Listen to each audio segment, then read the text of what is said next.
ഒരു കോങ്കണ്ണ് കൊണ്ട് കണ്ടുകൊണ്ട് ഇതൊരു വിഭാഗത്തിന്റെ ആളുകളാണെന്ന് മുദ്ര കുത്താൻ പാടില്ല എന്ന് നമ്മൾ മനസ്സിലാക്കേണ്ടതുള്ളൂ. ബഹുമാനപ്പെട്ട സയ്യിദുൽ ഉലമയും പ്രൊഫസർ ഷൈഖുൽ ജാമിയും ഒക്കെ തന്നെ അത്തരം പരിപാടികളോട് സഹകരിച്ചിട്ടുണ്ട്. അത്തരം പരിപാടികളോട് സഹകരിച്ചതിന്റെ പേരിൽ ചിലരൊക്കെ അവരിടത്തോട്ട് ചെരിഞ്ഞെന്നൊക്കെ പറയുന്നവരുണ്ട്. അത് മനഃപൂർവ്വം കെട്ടിയുണ്ടാക്കുന്ന അവരുടെ മനസ്സിലും അത് ഉണ്ടായിക്കൊള്ളണമെന്നില്ല, അവരതങ്ങനെയാണ് കെട്ടിപ്പറയുകയാണ്. അതുപോലെയുള്ള ചില കാര്യങ്ങളിൽ അപ്പോൾ വഖഫിന്റെ വിഷയം പറഞ്ഞു. വഖഫിന്റെ വിഷയത്തിൽ നമ്മൾ ഒരു രാജ്യത്തൊരു സർക്കാർ ഒരു നിയമം കൊണ്ടുവന്നാൽ അത് ഈ രാജ്യത്തെ നിയമവ്യവസ്ഥ അനുസരിച്ച് കൊണ്ട് അതിനെ നേരിടണം. ബഹുമാനപ്പെട്ട സയ്യിദുൽ ഉലമ ഈ കേരളം ഭരിക്കുന്ന സർക്കാരിനോട് നേരിട്ട് പറഞ്ഞു. അവർ നിവേദക സംഘത്തെ അയച്ചു. അതിൻ്റെ ഫലമായി കൊണ്ട് തൽക്കാല ആശ്വാസം കിട്ടിയിട്ട് ഞങ്ങോട്ടാ പോകാനറിയില്ല, അങ്ങനെയൊക്കെ അല്ല ഇപ്പോൾ ഇവിടെ കിട്ടുള്ളൂ. നമുക്ക് വാളെടുത്തിറങ്ങാനൊന്നും പറ്റൂലല്ലോ.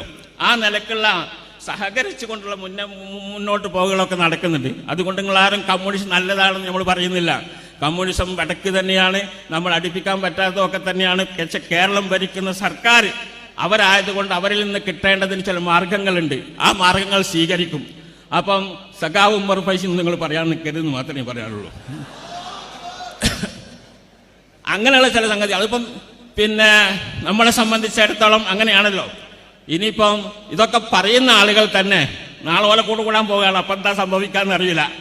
നാളെ അവരെ കൂടെ ആയിരിക്കും. അപ്പം നമ്മൾ കെട്ടാൻ പോകാൻ ആലോചിക്കുന്നത്. ആ നിലക്കാണ് അവസ്ഥ. അപ്പൊ ഈ രാഷ്ട്രീയക്കാരെ പിന്നാലെ കൊണ്ടുപോയി കെട്ടരുത്. രാഷ്ട്രീയക്കാരെ പിന്നാലെ കൊണ്ടുപോയി കെട്ടാനുള്ള സാധനമല്ലത്. രാഷ്ട്രീയക്കാരുടെ മേലെ നിന്നുകൊണ്ട് രാഷ്ട്രീയത്തെ ഉപദേശിക്കാനുള്ള, രാഷ്ട്രീയത്തിന് മാർഗം കാണിച്ചു കൊടുക്കാനുള്ള സംഘടനയാണ് സമസ്ത കേരള ജംഇയ്യത്തുൽ ഉലമ. ആരും സമസ്തയേക്കാൾ വലുതാൻ ശ്രമിക്കണ്ട. ആരായാലും ശരി, സമസ്തയാണ് വലുത്. സമസ്തയെ വലുതാക്കിയത് അള്ളാഹു ആക്കിയതാണ്.